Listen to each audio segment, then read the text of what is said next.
ഇപ്പോൾ ഈ ഈ വീഞ്ഞ്, കേക്ക്, രോമാഞ്ചം തുടങ്ങിയ വാക്കുകളിൽ വേദന തോന്നിയ മതമേലധ്യക്ഷന്മാർക്ക് ഈ 249 പള്ളികൾ 36 മണിക്കൂറിൽ ആക്രമിക്കപ്പെട്ടപ്പോൾ വേദന ഉണ്ടായിരുന്നില്ലേ? 600 പള്ളികൾ ആക്രമിക്കപ്പെട്ടപ്പോൾ, 525 ആക്രമണങ്ങൾ ഉണ്ടായപ്പോൾ വേദന ഉണ്ടായിരുന്നില്ലേ? അങ്ങനെ ഒരു വേദന നമ്മൾ പുറത്തേക്ക് കണ്ടില്ലല്ലോ. ഇത് എത്ര വേഗമാണ് ഈ വേദന വന്നത്?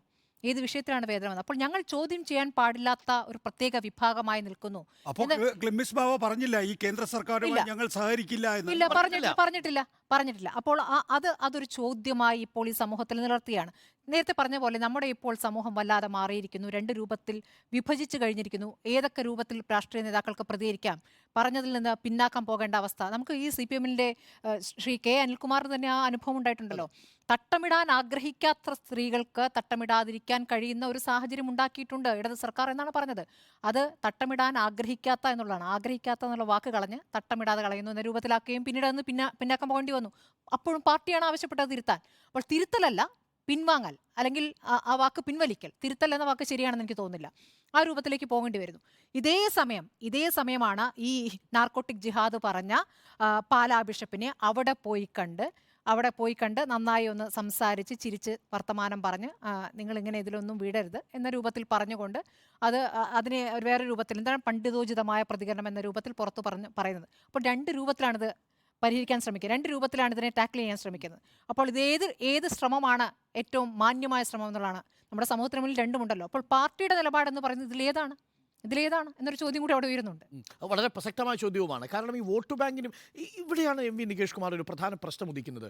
പാർട്ടിയുടെ നിലപാട് വ്യത്യസ്ത ഘട്ടങ്ങളിൽ വ്യത്യസ്ത നിലപാടാവുന്നു. ഇപ്പം പിണറായി വിജയന്റെ ഒരു അവസരവാദ നിലപാടാണ് അങ്ങനെ വേണമെങ്കിൽ വ്യാഖ്യാനിക്കാം. കാര്യം പ്രായോഗിക തെരഞ്ഞെടുപ്പ് രാഷ്ട്രീയത്തിന്റെ കണക്കെടുപ്പ് നോക്കുമ്പോൾ എല്ലാ പാർട്ടിക്കാരും ഉപയോഗിക്കുന്നത് പോലെ ഇവിടെ ഇടതുപക്ഷം കൃത്യമായ അവസരവാദമാണ്. എല്ലാ പാർട്ടിക്കാരും അങ്ങനെയല്ലേ? എങ്ങനെയാണ് പ്രിയപ്പെട്ടവരായി കേക്കും വിരുന്നും കൊടുക്കുന്നത്? എത്ര വർഷം കേക്കും വിരുന്നും കൊടുത്തിട്ടുണ്ട് സുജയ? ക്രിസ്ത്യൻ മുഖ്യമന്ത്രി പ്രധാനമന്ത്രി കൊടുക്കുന്നില്ല. 2023 മുഖ്യമന്ത്രി ഇഫ്താർ വിരുന്ന് മാത്രമല്ലല്ലോ. ഇഫ്താർ വിരുന്ന് കൊടുക്കുന്നത് എങ്ങനെയാണ്? അതിൽ ഈ രാഷ്ട്രീയ വിഷയങ്ങളാണോ ചർച്ചയായത്? അവിടെയാണ് നേരത്തെ പറഞ്ഞൊരു പ്രധാന ഒരു വിരുന്ന് കൊടുക്കുന്നു, കേക്ക് കൊടുക്കുന്നു എന്ന് പറയുമ്പോൾ ഉടനെ നമ്മൾ അതിനെ റിലേറ്റ് ചെയ്യുന്നത് പെരുന്നാളിന് കൊടുക്കുന്നു എന്നതുമായി ബന്ധപ്പെട്ടാണ്. BJP എന്തുകൊണ്ടാണ് കേക്കും വൈനുമായി പോകുന്നത്, കേക്കുമായി പോകുന്നത് എന്നതാണ് പ്രധാനപ്പെട്ട ചോദ്യം. BJP-യുടെ കാഴ്ചപ്പാടതായിരുന്നില്ലല്ലോ. സംഘപരിവാറിന്റെ കാഴ്ചപ്പാട് ക്രിസ്ത്യാനികളെ കുറിച്ചതായിരുന്നില്ലല്ലോ. അവിടെയാണ് കാഴ്ചപ്പാടിലെ മാറ്റമാണോ CPM-നെ അപ്പോൾ അതാണ് എല്ലാവരെയും ഉൾക്കൊള്ളുന്നതാണോ ഭയപ്പെടുന്നത്? ഒരിടത്തുണ്ടാവുന്നത് കാഴ്ചപ്പാടിലെ മാറ്റവും മറ്റൊരിടത്തുണ്ടാവുന്നത്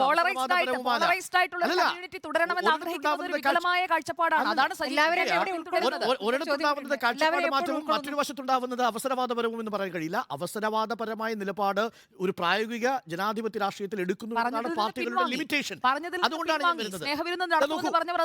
ഞാനിത് പറഞ്ഞു നിർത്തിക്കോട്ടെ. നേരത്തെ പറഞ്ഞത് പ്രകാരം ഈ പ്രായോഗികമായിട്ടുള്ള രാഷ്ട്രീയത്തിന്റെ സമ്മർദ്ദം CPM-ന് ഉണ്ടാവാം. അതുകൊണ്ട് തന്നെയാണ്. പക്ഷേ അപ്പോഴും മറുഭാഗത്തും വിമർശനം ഉന്നയിച്ചിട്ടുണ്ട്.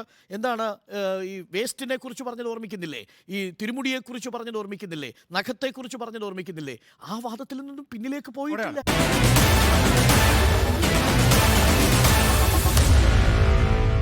Meet the editors.